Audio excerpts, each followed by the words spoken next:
All right, we continue to pay tribute here for the late Ahmed Kathrada, one of the greatest leaders in South Africa. I remember, Leon, back in 2004, he was actually voted on the 46th place on the top 100 great South African back in 2004. So he was indeed very much great. And a lot of people on Twitter talking about his recent published book that is called Conversations with a Gentle Soul. Absolutely. The book was published earlier this year. I think it was in February this year, whereby, you know, he takes a look at his life and so on. Yeah, it's a beautiful tribute to a man now. Well, it's just become a tribute. I mean, before that, of course, a beautiful book on the life and times of, as they say, a gentle soul. So, and a beautiful writer, because that was something that, I don't know whether many of us knew this, but he assisted in the writing of The Long Walk to Freedom as well. And that was something that, of course, it was a book that has been around since Nelson Mandela. Of course, that was the biography of Nelson Mandela, and assisted there by Ahmed Kathrada.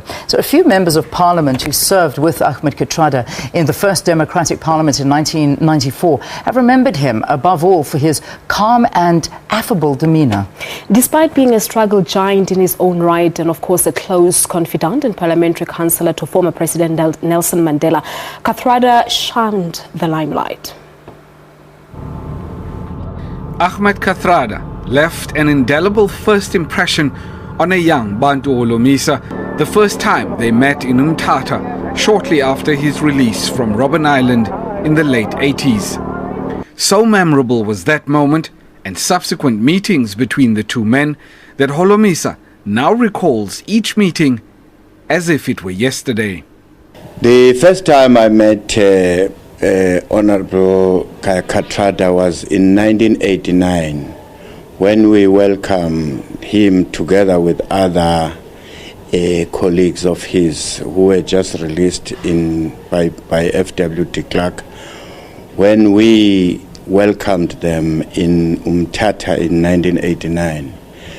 We further met again during the time of Codesa, and in 1994 he was amongst the members of parliament in Cape Town. And we worked closely with them in the caucus, Kathrada's first impression was as powerful an ACDP leader, Kenneth Mishwe, in Parliament in 1994.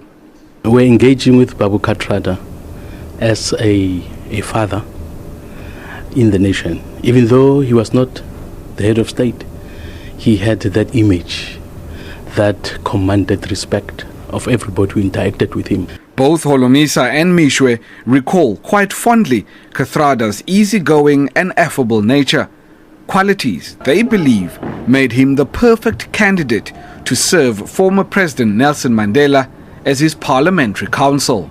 He was a disciplined individual, an organized person, a good listener, and a soft-spoken individual who would put his position without fighting, without being emotional.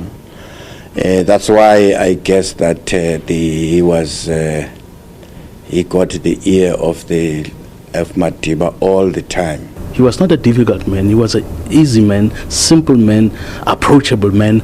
And so I think Mr. Mandela made the right decision in choosing him to be his counselor, because he stood between the president's office and the members of parliament, and we found him to be very pleasant to deal with. Once in the position, Kathrada excelled, living out Mandela's values of a presidency and parliament accessible to all South Africans. Many times when we wanted to talk to the president, he would never give excuses. He was kind, he was polite, and he always makes space for us to approach him as members of parliament. Most of the time when I was in Mandela's cabinet, I would meet him in Madiba's office. And a quiet gentleman, but you could see that he was a thinker. I never saw him angry, I never saw him shouting. I saw him debating, yes, sure. Feeling strong about his case as I'm strong about my case, but you could respect each other. And I think that is what I really need. If you talk about democracy, not fighting problems out, but talking it out, he was a symbol of that. For these MPs, there's no doubt that Kathrada's name belongs among the giants of South Africa's liberation struggle.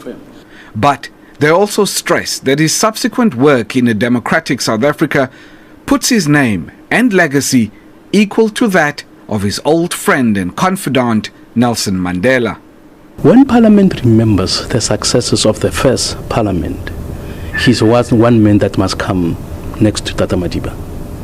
I'm not sure whether in Parliament Tata Madiba could have done what he did and whether he could have had such a wonderful, almost perfect relationship with all the members of Parliament if Tata Kathrada was not next to him. So I believe, as we honor Tata Madiba, we have to do the same thing to Tata Kathrada. Ahmed Kathrada, SABC News, Parliament. All right. Well, we'll continue, of course, to bring you the latest with regard to the passing of Uncle Kathy, as he was affectionately known by many. But just before we continue with the special broadcast, let us get you another weather update. Phil, good morning.